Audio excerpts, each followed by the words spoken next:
Hola, buenas tardes. Esto es el Dinardo Café, como todos los lunes, a las 18 horas aquí en la radio de la Asociación Metropolitana de Editores Periodísticos. Y es una gran responsabilidad para nosotros, porque hoy tenemos un director como Oscar Bagnifin y tenemos un actor como Paulo Brunetti.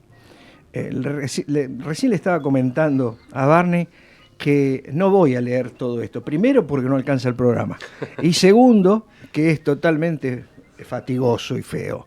Pero muy, sí, alguna... Muy fatigoso. Muy fatigoso. Yo cuando dicen, esto, lo otro, aquello... pero, bueno, bienvenidos aquí. Gracias por la invitación, Alberto. La verdad que es una alegría y un honor tenerlos aquí. Hoy vamos a hablar de una obra que están presentando que a mí me gustó muchísimo, que está teniendo mucho éxito en el Beckett Teatro. Sí. Y que yo querría que me cuenten un poquito. Yo tengo una serie de cosas para decirles, no muy interesantes, pero tengo algo para decirles. Por ejemplo, que yo conocía lo del texto anterior. Ajá. Y bueno, hay una diferencia, ¿no?, entre lo que pasa con el padre y lo que pasa con el hijo. Así que bueno, rompan el fuego ustedes. Yo creo que enfrentarse a ese texto de Robner en el 2002 fue un hecho bastante, ¿cómo puedo decir?, oportuno en la vida nuestra, porque hizo que Paulo y yo asumiéramos esa obra y con esa obra tuviéramos la posibilidad de recorrer parte del país si quisiéramos largas temporadas, y que también esa obra nos aportara amigos entrañables de toda la vida. Primero Salo Pasic, que ya no está, y segundo Osvaldo Santoro. Entonces, ¿por qué digo todo esto? Porque yo creo que se da una feliz coincidencia en este proyecto que une de alguna manera propuestas artísticas y afectos, sentimientos, amistades, experiencias de vida, porque también tiene mucho que ver, que esto lo plasmamos por primera vez allá por el 2002.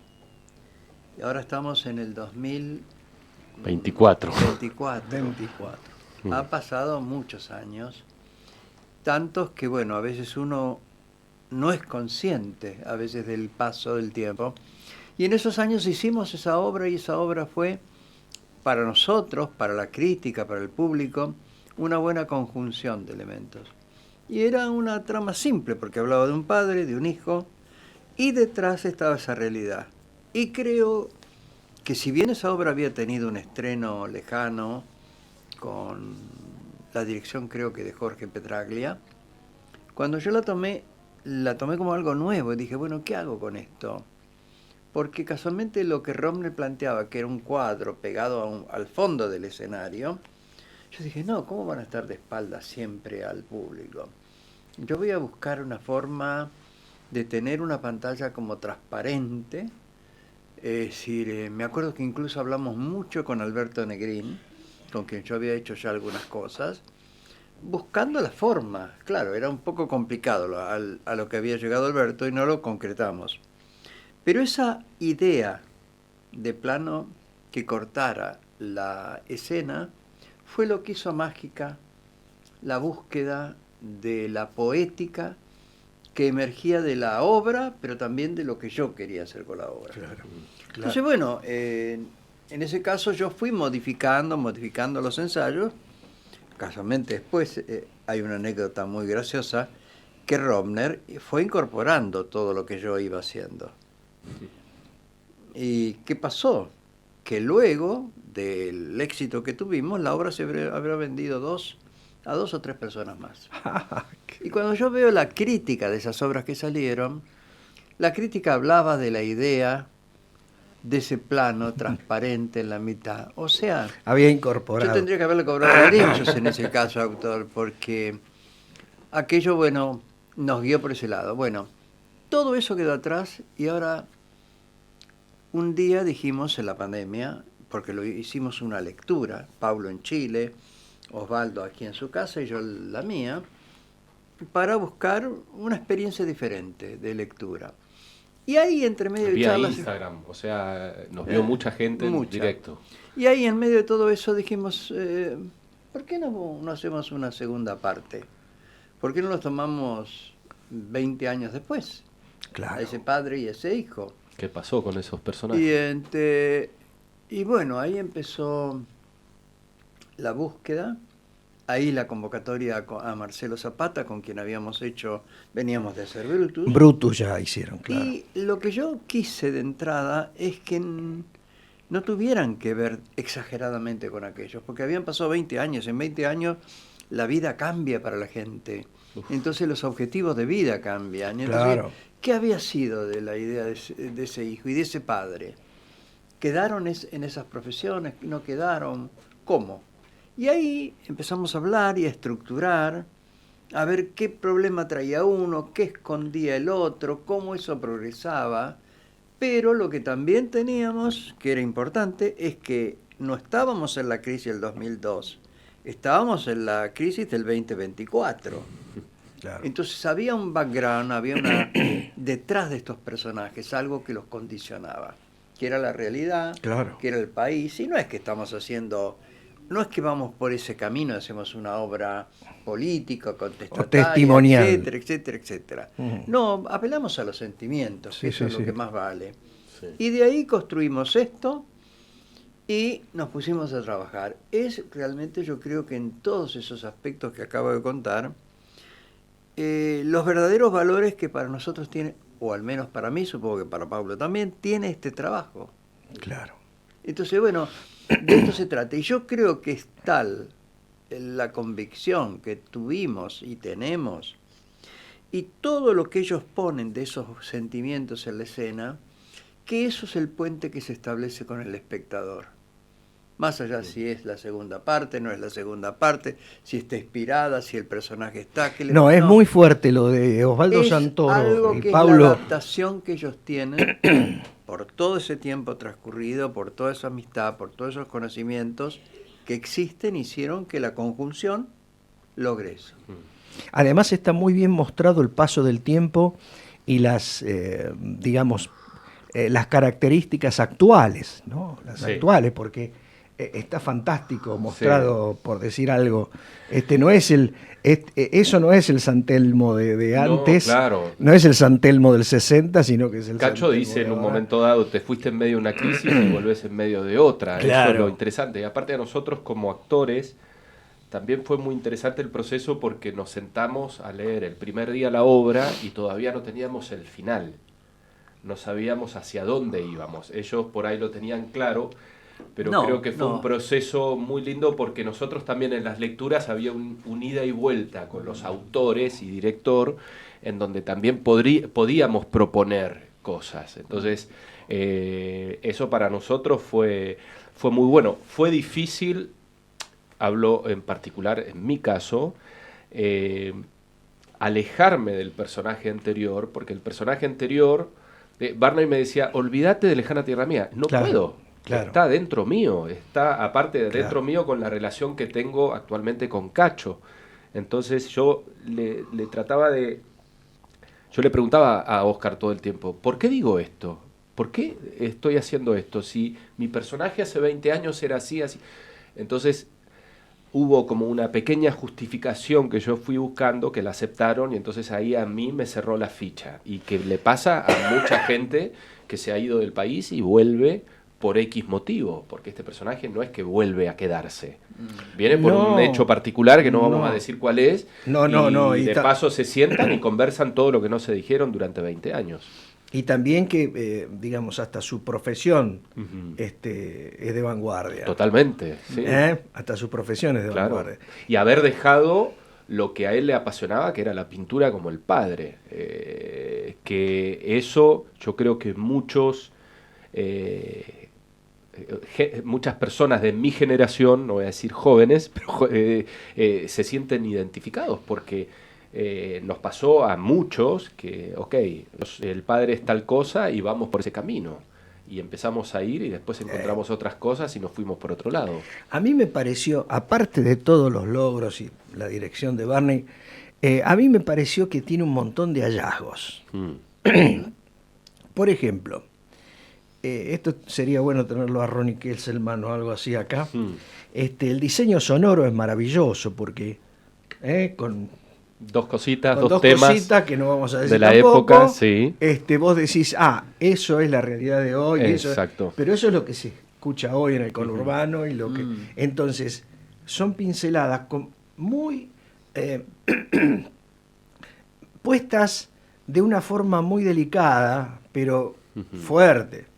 Lo mismo que ese taller, exacto, ese color, que bueno, nada es casual ahí. Todo eso tiene que ver con distintas etapas, distintas búsquedas. Es decir, una es la línea argumental, de qué manera fueron surgiendo los problemas y en qué parte de la obra se fueron ubicando para que eso dé un crecimiento mayor y un interés, a pesar de que la obra es ese encuentro y ese diálogo, pero cómo ir elaborando todo eso. Claro. Y lo otro es todo lo que lo rodea, el clima.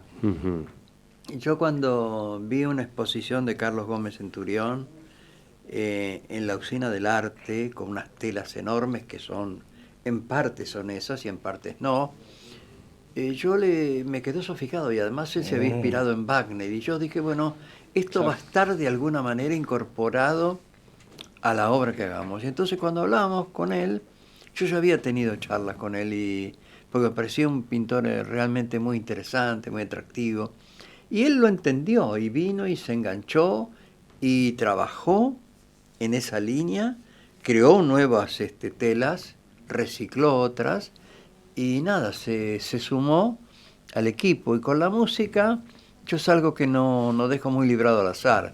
Tengo idea precisa. Totalmente. Y hay algunos temas que estaban en el desarrollo de la otra, pero hay otras cosas que tienen que ver con el clima. Yo me acuerdo que una de las cosas que me ponderaba siempre un querido amigo y riguroso crítico como Ernesto Shaw, era la música. Dice, bueno, Barney, dice, que pone trabajaron música. juntos. Hemos trabajado mucho, musicalaines, sobre todo, tanto en el cine como en la televisión.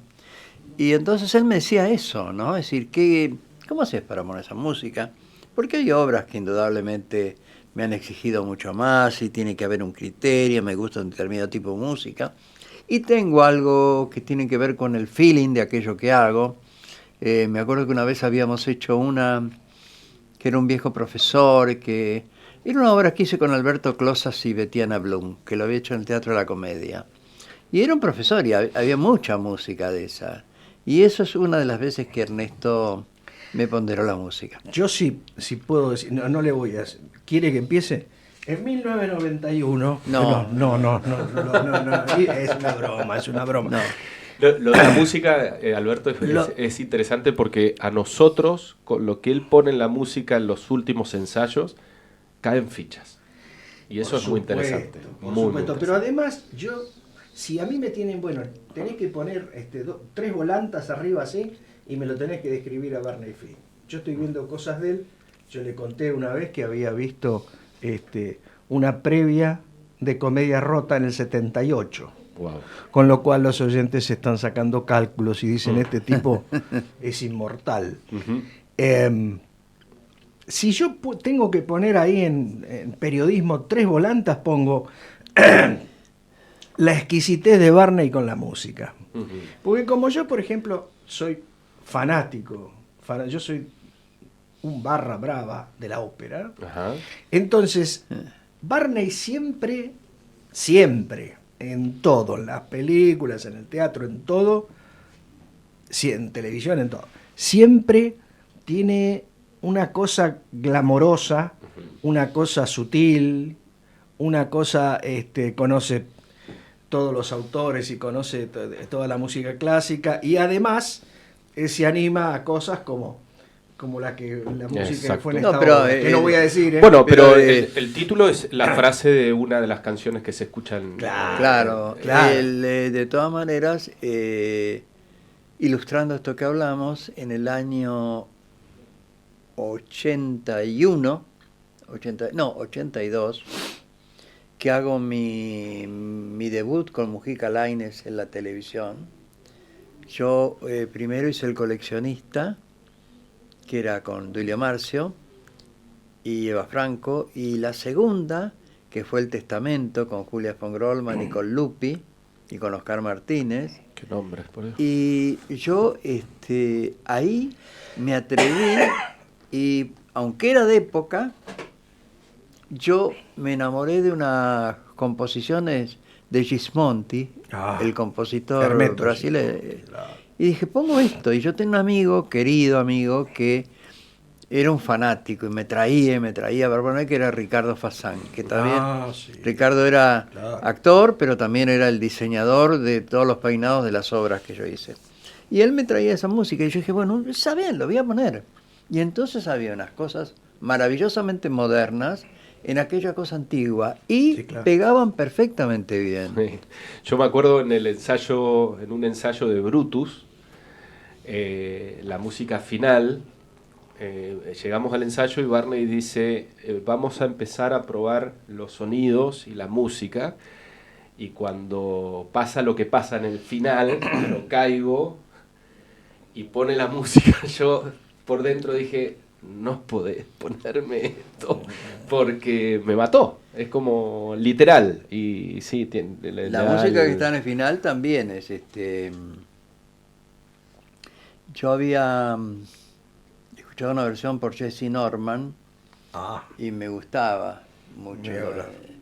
El llanto por Dido, el de Dido y Eneas. Bueno, y eso yo lo había visto también, que cuando murió un gran escritor irlandés de la generación intermedia, que era Brian Friel, el del mismo de Baile en el verano. Exacto. Entonces Brian Friel, cuando murió, lo llevaron a un cajón muy especial, a un lugar muy montañoso, muy especial. Y una de las cosas que estaba en la ceremonia final era el lamento de Dido y Eneas. Lindísimo. Y me quedó. Y entonces, claro, la pucha, cuando estábamos escribiendo Brutus con Marcelo Zapata, yo le digo, mira, yo voy a poner esto en el final. No voy a poner otra cosa, quiero esto, pero quiero además que las últimas palabras de esto figuren en las palabras finales de la obra. Recuérdame siempre y olvida mi destino. Exactamente. Qué hermoso. Y eso no, bueno, yo creo que todo eso está, y está mucho más. Yo no me creo ningún experto en música, pero creo que todo parte, bueno, en todo tiene que ver con la sensibilidad, por supuesto, que uno tiene o desarrolló o es capaz de tener, o con la cual busca autores, textos. Bueno, uno es el resultado de todo aquello que leyó, que vio, que escuchó. Es decir, Fíjate que hablando de esto de la música, yo que he trabajado mucho con Barney, unas 15 obras, yo filmo mi película próximamente, ojalá, y mi personaje es músico, la música es importante, y Barney va a trabajar como director de orquesta. O sea, bueno, algo mamé de eso, entonces está bueno. Sí, aparte me imagino, Barney, que ha sido asiduo concurrente. Mucho, y a veces tengo fantasías de que me gustaría armar algo escénico, por supuesto, donde yo esté haciéndolo. Por supuesto. Y nada, esos delirios que uno tiene de chico, cuando yo veía esas escenas de las comedias musicales de Gene Kelly, uno soñaba con eso, la fantasía de uno, ¿no? Porque yo recuerdo esa escena de Gene Kelly y David Rellons, cuando él hace entrar al gran estudio donde quiere declarársele y pone a funcionar un gran ventilador y hay una escalera. Yo dije, qué magia, con dos cosas. Claro, con muy pocos elementos. Con muy poco. Y yo me acuerdo que una vez fantaseé, esto es, casi nadie lo sabe, nadie lo recuerda, yo en los años 60 estuve a punto de estrenar una comedia. No comedia musical como se entiende hoy, pero sí un espectáculo con mucha música y mucho texto. Y lo habíamos escrito con Enrique Pinti. Y la música era de Alberto Favero. De Favero. Y la coreografía de una gran coreógrafa que después desapareció. No, se dedicó a otra cosa, que es Antoinette San Martín. Entonces, bueno, sí. entonces con todo ese equipo íbamos a inaugurar una sala en la calle Virrey del Pino, en Belgrano. Una sala donde después Arnaldo André debutó y ahí lo encontró Daniel Tiner, creo. Esa es la historia que yo recuerdo. Pero nosotros nos cansamos de esperar. El elenco era Néstor Hugo Rivas, Julio Baccaro, Andrés Rigó, Elena Miñaki, Nora Blay, Ivonne Fournery, María Elena Sardi. Bueno, con toda esa gente ensayamos muchísimo, prepararon la ropa, la banda sonora, todo. Después no se abría nunca el teatro, nos cansamos. Fue lo único que no llegué a estrenar, pero quiero decir, ese espectáculo tenía mucho de ese espíritu de la comedia musical. Yo incluso en el año 75 hice una charla en la sala Enrique Muñoz que se llamó Bye Bye Musicals. Y yo hice una conferencia ilustrada de la comedia musical americana, porque era algo que me había fascinado. Por algo recuerdo tanto esa escena de la película de Godard, Una mujer es una mujer, donde ella está con Brialy y le dice, ¿qué te gustaría? Dice, estar en una comedia de Stanley Donen con coreografía de Bob Fosse. Y era eso lo que uno estudiaba y veía, y yo había estudiado todo eso. Mi memoria me permitía, ayudado o conducido por María Julia Bertotto, ahí en el escenario de la Muñoz. Uno es una construcción de todo eso, ¿no? De todo lo que ha visto y todo lo que ha escuchado. Bueno, manda saludos, estamos en vivo, manda saludos Graciela Borges. Graciela Borges. Te mandamos un beso. Hola, gigante. ¿Qué tal? ¿Cómo estás? ¿Qué dice? Bueno, todas esas cosas que uno recuerda, porque yo ya no hablo más del tiempo ni de la edad, porque tiene como mala prensa. Mala prensa, sí. Pero lo tengo, pero lo que pasa es que tengo una vitalidad que bienvenida sea y la conservo y me hace muy feliz. Yo me subiría, si me da el cuero y tengo coraje, me subiría, ¿por qué no?, a hacer un espectáculo con las cosas que me gustan. Casualmente, leer cosas que a uno le gusta. ¿Qué es lo que hace Graciela? Que está haciendo un espectáculo de teatro que no vi, ya sé. Mea culpa. Pero donde ella hace lo que tiene ganas. Y eso es lo que me parece que es muy saludable, hacer lo que uno tiene ganas. Aparte no hay que dejar cosas pendientes, ¿no? No. Si se puede. No, yo lo que pasa es que tengo muchas cosas que quiero hacer. Bueno, eso dicen que es la juventud que uno tiene. Bienvenida sea. Pero claro. Pero no hay que perderla. No, claro, pero yo de todas maneras me gustaría todavía experimentar en esas cosas que nunca he hecho. Es decir, ahora durante la pandemia, y lo tengo guardado, me da un poco de pudor, pero grababa cosas, grababa textos, grababa determinadas poesías. Yo no me considero actor, pero a veces dicen que el director para dirigir también de alguna manera tiene que tener algo, y yo a veces se ríen los actores que están conmigo porque yo por ahí una de esas me mando y hago cosas. Y eso no se debe hacer. Más de una vez, más de un actor dijo, Barney, hacelo vos que te sale bárbaro. Su día marca. Por eso digo, no se debe hacer. Pero bueno, nada, ahora casualmente vengo en este momento de un ensayo. Ahí en el BAC, lo que vamos a hacer. ¿Se puede decir no? Sí, ¿por qué no se va a decir? Adelante, Barney, adelante. A ver, vamos a estrenar Petrópolis de Mónico Tino. Es con Osmar Núñez, con Luisa Culioc, con Ligüen Pires, con un músico en escena, y es la vida, el momento del suicidio de Stefan Zweig. En Brasil. En Brasil, en Petrópolis, casualmente. Claro. Y esto va a ir 4 días nada más. Es parte actuado, parte leído, pero la música está ahí como un elemento muy presente. Bueno, y hoy estuvimos ensayando ahí en esa sala tan linda que es el BAC, en esa calle tan querida, que es Suipacha. Usted tiene en Suipacha otras cosas hechas, ¿eh? Sí, claro, porque si seguimos por Suipacha está el Museo Fernández Blanco. Claro. Y ahí tiene varias cosas también. Y ahí tengo muchas. Y en el BAC mismo también. En el BAC yo recuerdo Hicimos Muchacho de Luna el año pasado. Madame Mao. Las heridas del viento. Hicimos Lejana Tierra Mía cuando hice también una vez con Soledad Silveira y con China Zorrilla una lectura semi-montado de Eva y Victoria. Y Vita y Virginia. Vita y Virginia. Ay, bueno, y Vita Virginia con Elena Tacisto. Hicimos la lectura, y Leonor Benedetto. La lectura de Noches Romanas con Virginia Innocenti. También, cosas. Bueno, es un lugar amigable, el BAC, porque también tiene mucho que ver cuán amigables son los lugares con uno. Claro. Cómo uno establece esa relación. Claro. Con la gente es lo mismo.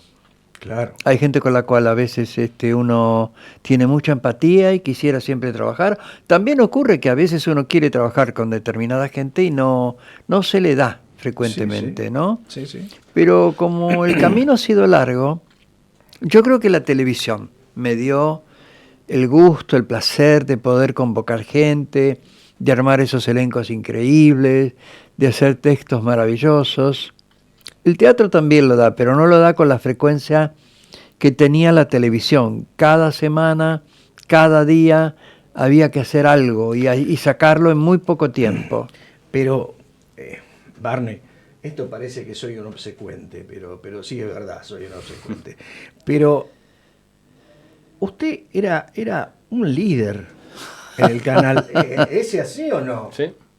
Es que no me vi nunca así, por suerte. Pero cada vez que se presentaba algo interesante, algo importante, teatro, cuentos, cosas, lo hacía usted en la televisión pública. Lo que sí creo que era, y sigo siendo, y esto a veces me trae también problemas, sigo siendo riguroso, sigo inclaudicable en algunas cosas. Claro. Por ahí no he tomado otros caminos que yo creo que podía haber tomado, y hoy sigo sin aceptar cosas si no me gustan. Y esto es un capital. Sí, claro. Yo creo que eso es un capital y me he preservado. Yo prefería, en un principio, como me ocurrió en la vida, estar trabajando en el Ministerio de Educación de la provincia de Buenos Aires o hacer algunas otras tareas. La docencia, donde yo me he jubilado como docente. Claro. Pero no hacer cualquier cosa.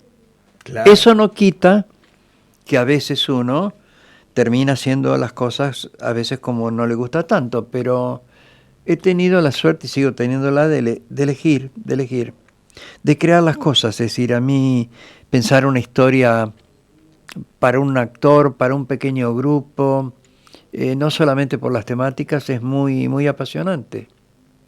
Y creo que esto que hacemos, así como lo fue Lejana Tierra Mía, así como lo fue Vita y Virginia, porque Elena, que era una querida amiga, a la cual uno extraña mucho, yo decidí que quería hacer esa obra con ella, cuando ella todavía no le habían dado la cantidad de roles que después le dieron. Y después me costó mucho buscar a la coequiper, hasta que encontré a Leonor Benedetto. Pero con Elena, esa obra la pagamos 2 veces. La pagué yo, pero incluso en un momento ella dijo, bueno, volvamos a comprarla, hagamos tal cosa. Estábamos involucrados, estábamos metidos con eso porque incluso los que tenían los derechos, o mejor dicho, aquellos que me vendieron los derechos, me propusieron 2 grandes nombres, 2 nombres importantísimos para que yo hiciese esa obra. Y yo dije, no, yo di mi palabra. Estas 2. Y lo voy a hacer con ella. Y no me equivoqué. Ella ganó la C de Oro con eso. Es obvio, y no me equivoqué. Y muchas cosas. Los otros días que veía que estaba acá Imanol Arias, recordé que cuando yo iba a filmar Contar hasta 10, Coco Acevedo, que era un agente de prensa en las películas, vino a comer a casa con Imanol Arias. Y Manuel Arias tenía tiempo y estaba disponible para hacer Contar hasta 10. ¿Qué más podía querer yo? Que el actor que había traído María Luisa Bember, que habían hecho Camila, hiciese el protagónico de Contar hasta 10.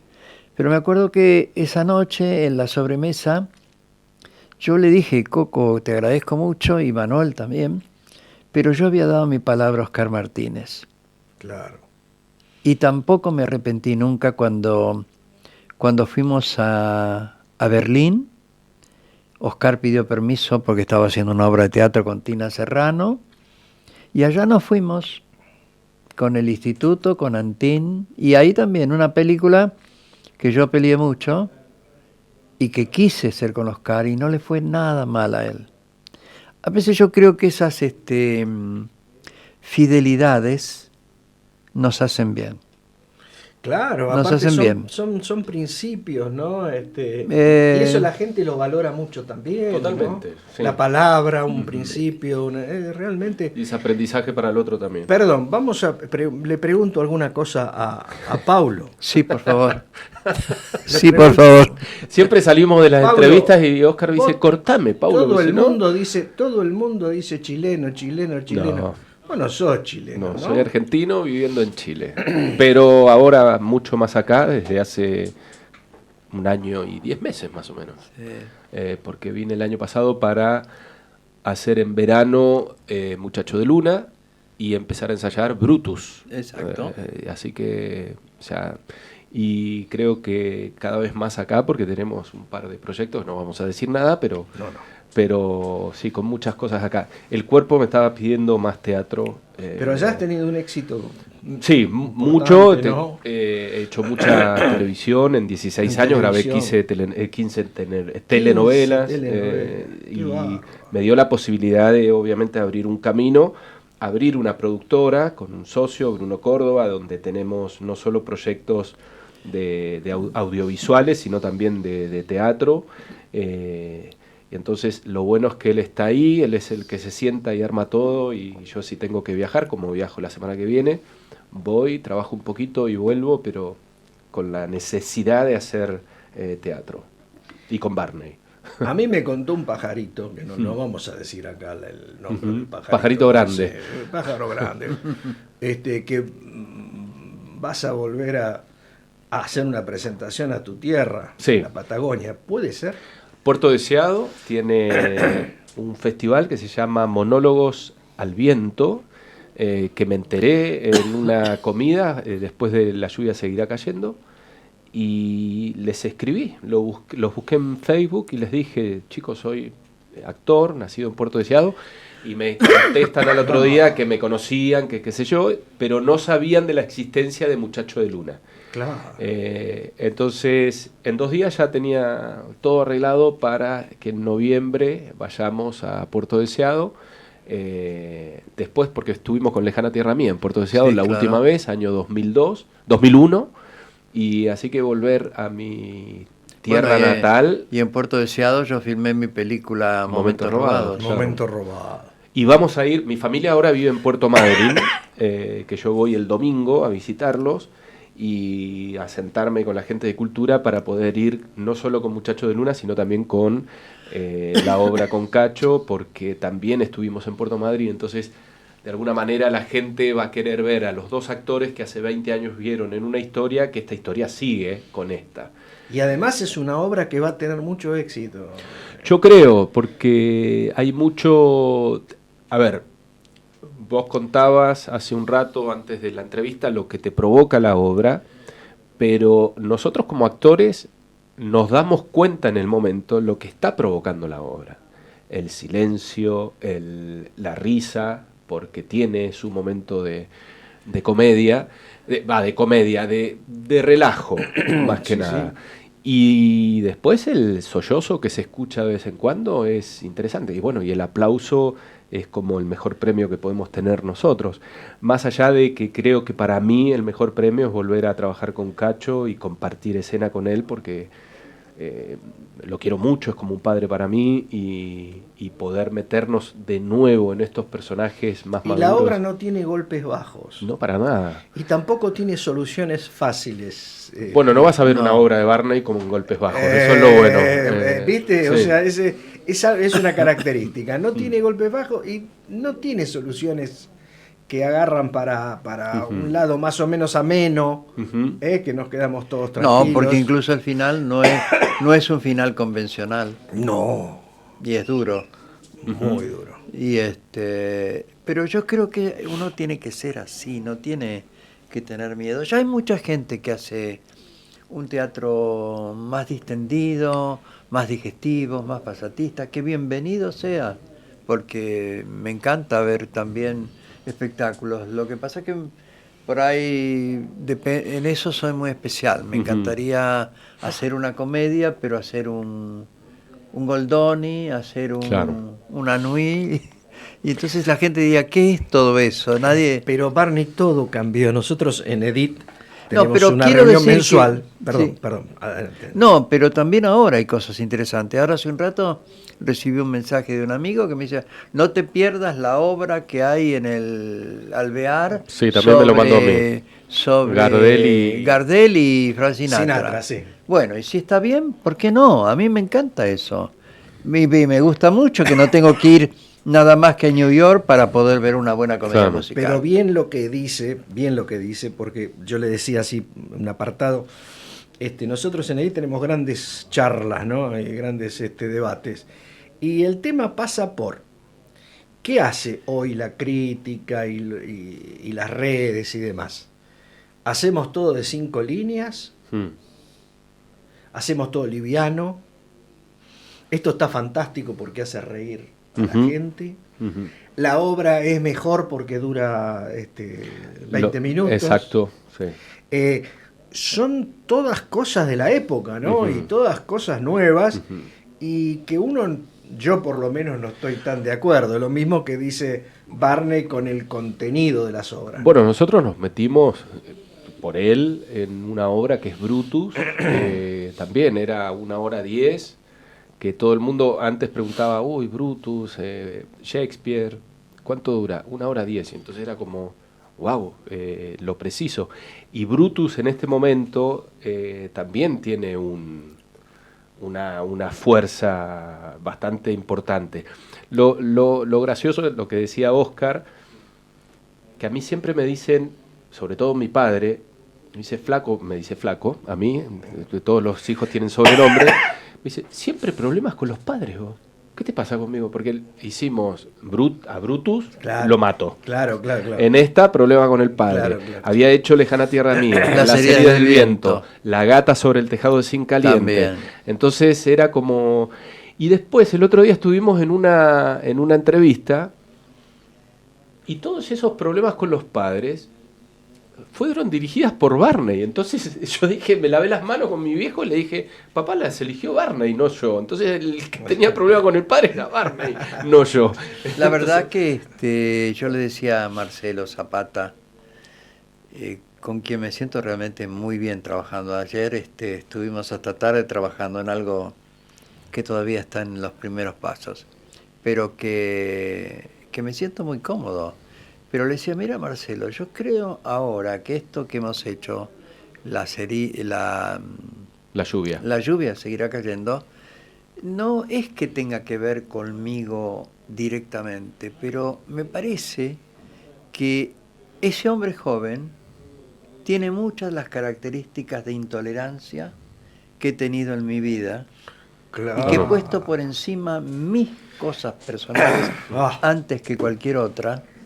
Es decir, y he sacrificado tanto en función de una película, de una obra, de cosas, que creo que debo decir que no siempre está bien. No. Pero que algo de eso tiene la obra y tiene ese personaje. Pero también, en esta curva que da la vida en este momento, también tengo del personaje de ese padre. Claro. También tengo, porque cuando él hace esas cosas que le piden, esas cosas que le rechazan, esas cosas, hay mucho de intencionalidad de cosas que uno vive hoy. y que tienen que ver con la etapa de la vida que transcurre, con la recepción que puede tener, las puertas abiertas o no tan abiertas, el paso del tiempo.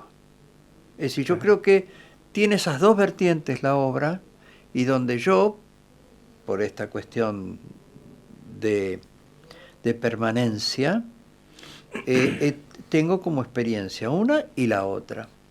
Pero no lo vi eso de entrada, no lo vi cuando pusimos a ver la obra. Lo veo ahora cuando estoy viendo la obra y escucho y analizo. Digo así. Pero son las cosas pendientes, Barney. Yo a veces estoy en la calle caminando o tomando un café y digo, yo a mi viejo, que era un italiano maravilloso, le tendría que haber dicho que sí, porque me dijo, vamos a Italia, y le dije, no, tengo un montón de cosas, yo no puedo. Yo no puedo ir, ¿viste? Qué sé yo, qué sé cuánto. Y hoy en día digo, ¿qué hice? Claro. ¿Pero qué hice?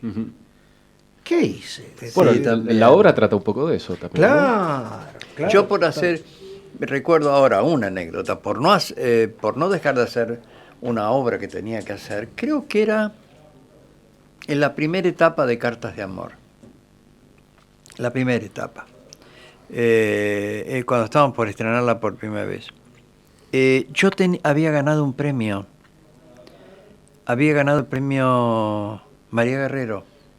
Cuando ese premio tenía por dinero. Premio un viaje Sí. a España. Y lo dejé, no fui. Sí, es increíble. Y tantas otras cosas me ocurrieron. Increíble. Es decir, que dejé de lado. Aparte esas prioridades que uno tiene, ¿no? Esas cosas. Disculpe, O cuando- Barney, que esto es así, esto es televisión. ¿Qué es esto? ¿Qué es esto? A ver, ¿podés mostrarlo Bueno, no, en detalle, a ver? eso es un querido libro que responde a un homenaje y un homenaje a queridos amigos. En este caso, una queridísima amiga. A veces la palabra querida o queridísima o entrañable se gastan, porque uno a veces las quiere emplear y las quiere agrandar, porque hay alguien que supera ese nivel y no la encuentra. Bueno, en este caso Beatriz Guido era una querida amiga. Es decir, Además que yo conozco que ha tenido amistades de todo tipo en ese nivel, ¿no? De Beatriz Guido, de todo. Bueno, las actrices solamente, las actrices. No, hay alguna gente que me han marcado y con los que he estado largo tiempo. Casualmente ahora que están haciendo para editar un libro, yo no digo memorias ni biografías porque me parece un poco ampuloso, pero un recorrido del camino de trabajo, pero donde se mete mucho la vida afectiva y los sentimientos. Entonces he terminado no dejando que lo redacte nadie, sino que lo voy a redactar yo. Y ahí voy viendo mucho y a veces me meto en profundidades que a veces uno no desea, que es ir hacia atrás. Uno va contando los hechos, pero los hechos responden a momentos, a situaciones, a ausencias también, y uno se mete en un túnel del tiempo muy difícil de transitar, pero me da gusto. Y uno de esos túneles fue Las Moradas. Cumplió 100 años Beatriz Guido y yo creí que lo tenía que hacer como un homenaje. Y estuvo linda la presentación. Y además, hermosa la presentación, y además hermoso la edición. Sí. Y además, para este libro me ayudó una querida amiga que tampoco ya está, que es Blanca Gartúa, que justo había muerto hacía muy poquito tiempo. Y por eso, esa tarde ahí en el Museo Fernández Blanco se llenó un poco más de nostalgia y de sentimientos, Sí, claro. ¿no? Pero bueno, Aparte doy fe, Barney, que estaban todas las actrices de primera línea, estaban todas en los jardines del museo, todas. Bueno. No faltaba nadie, así que eso también es afecto, ¿no? Sí. Eso también es cariño. yo creo que sí, ¿no? Intuyo que en la mayor parte de los casos es así, pero bueno, A veces vivimos un mundo tan lleno de convenciones que a veces uno se pregunta dónde está de verdad todo ese afecto que uno cree que ha logrado o que ha dado también. Pero bueno, no nos preguntemos tantas cosas porque... No, eso ya no entramos en un tema que a veces es doloroso. Barney, yo quiero ir cerrando con algo que elegí, bueno, que es maravilloso. Yo he releído hace poco tiempo toda la obra de Mujica Lainez. Y cuando llegó el verano, en enero, leí la biografía de Hermes Villordo. Otro querido amigo que... Ay. Y dice así: conmovido por la realización de El Testamento, otro de los films realizados por Barney Fink, Manuccio le escribió al director: estoy encantado, maravillado. Mereces los elogios que prodigan los críticos y mucho más. Los personajes, la atmósfera, el ritmo, la música, los lugares, todo es admirable en tu obra y de un raro ajuste de elegancia y refinamiento. Wow. Bueno, sí, él vio ese programa que era El Testamento, con Lupi, von Grollman y Oscar Martínez, lo vio en su casa, en el Paraíso, rodeado de sus tías, en Córdoba, frente al televisor. Y después me mandó esa carta. Una maravilla. Y yo creo, no lo pude disfrutar largos cantidades de años ni tiempo, pero los que fueron, que ahora han sido unos 5 años, fueron muy intensos, muy productivos, muy enriquecedores. Y la confianza que él me hizo para ese trabajo inicial, cuando lo encaramos con Bulicher y con Alberto Fischerman. Eran los tres. Y nos fuimos a pedir los derechos a Cruz Chica. Comenzábamos una etapa muy intensa, muy buena. Y entonces yo entré a la televisión de la mano de él, porque cuando la televisión vio los cuentos que habíamos hecho en cine, me convocó. Y Manuccio dijo, bueno, está bien, pero quiero que lo haga Barney. Y ahí yo entré a la televisión y empecé a hacer esas 3 emisiones especiales. El primero fue El Coleccionista, segundo El Testamento y el tercero El Dominó Amarillo. Todos esos libros de aquí vivieron. Y sin decir mucho más, en este momento estoy empezando a tratar algo que me ofrecieron y que tiene que ver con Manuccio. Y esto me da un placer muy grande porque vuelvo a reencontrar un amigo en lo que leo y en esos personajes. Yo me imagino, Barney, me imagino lo que debe haber sido estar con él 2 horas charlando. Y más también. Así como los peripatéticos caminando. Yo primero le tenía bastante aprensión, le tenía como temor, porque él avanzaba con su capa, con su monóculo, con sus sombreros, por la Galería del Este, y yo que estaba sentado ahí en una librería de la esquina, que era de Héctor Lastra, otro escritor, lo veía pasar. Y nada, era como un arrebato, una exhalación que atravesaba la Galería del Este. Y además, en esos años 60, 70, era muy top. Y después, cuando filmé Comedia Rota, yo tenía una escena de un escritor dentro de la historia, que estaba en la Feria del Libro. Y ahí participó. Y ahí estuvo. Y ya después no, después cuando fuimos los 3... teníamos que seducirlos. Y la verdad que yo no me sentía en absoluto seductor de nada. El que era seductor era Ricardo Bulicher, que indudablemente era el que... Y Fischerman no, tenía otro perfil totalmente distinto. Me acuerdo que nos alojamos nosotros en el hotel ahí de la Cumbre, ese tipo de hotel alpino que había. Y nos íbamos hasta la casa de Manuccio. Y ahí, entre charlas y charlas, logramos que nos dieran los derechos para hacer de La Misteriosa Buenos Aires. Qué bueno, gran película. Pero luego, cuando llegaba Manuccio a Buenos Aires y nos convocaba, nos llevaba al Rey Dilvini, a Edelweiss, al restaurante Japeyú, que estaba ahí muy cerca de la vieja redacción de La Nación. Y es claro, se rodeaba de ese grupo maravilloso, que era el Negro Villordo, Girri, Willy Wylock, bueno, en fin. Los cumpleaños allá en la calle O'Higgins. Bueno, ni hablar de eso. Yo algunos disfruté y entonces uno encontraba a todos. Más allá de que, bueno, a mí también hay cosas que no me parecen o lo que fuere, ¿no? Pero más allá de eso, es increíble realmente. Era un renacentista. Claro. Lo era. Era un renacentista en el siglo XX en Buenos Aires. Así. Sí, tal cual.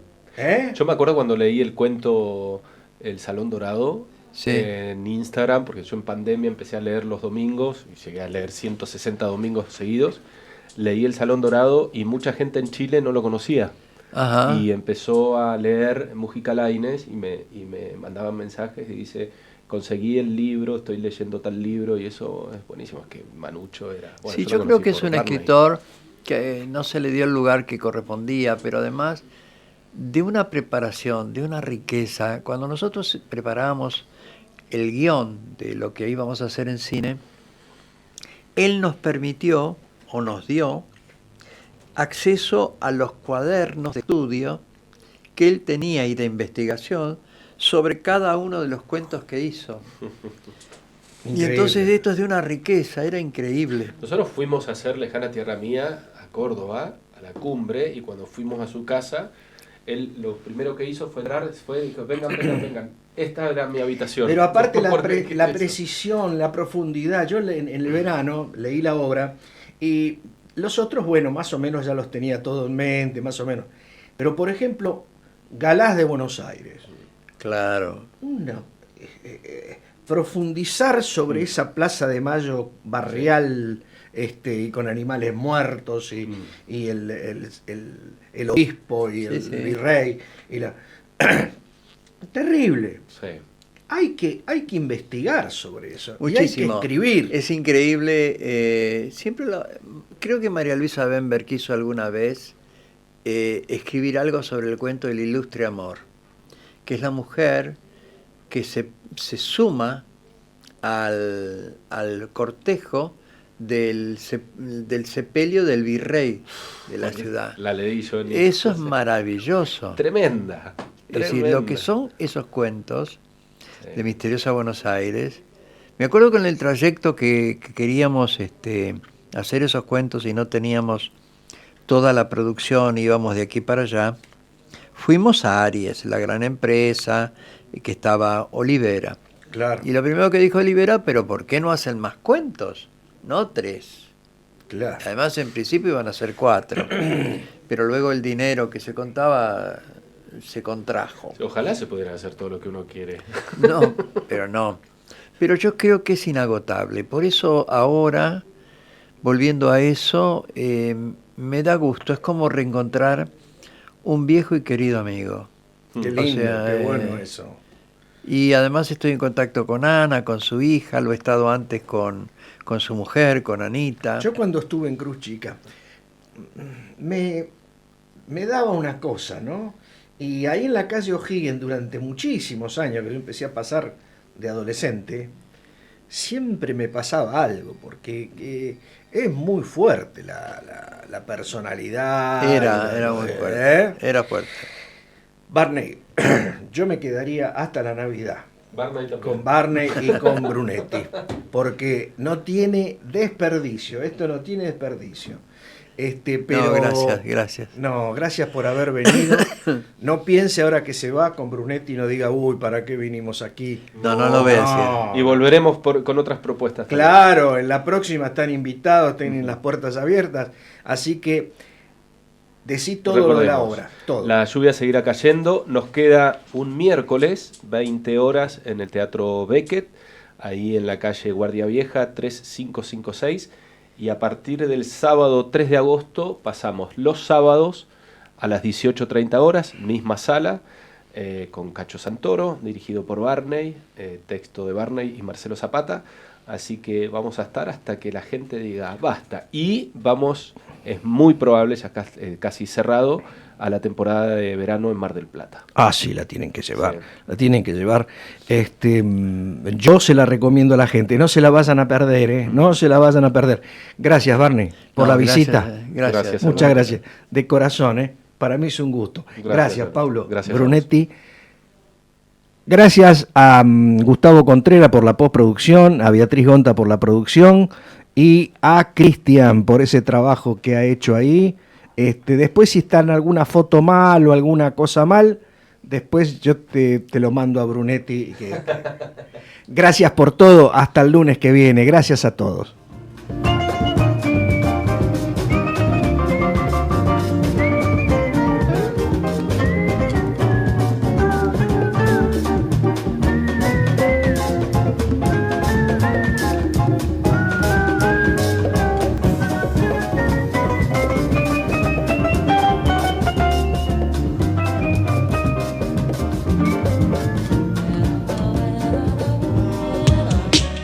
El universo te escucha. Radio AMEP lo hace posible.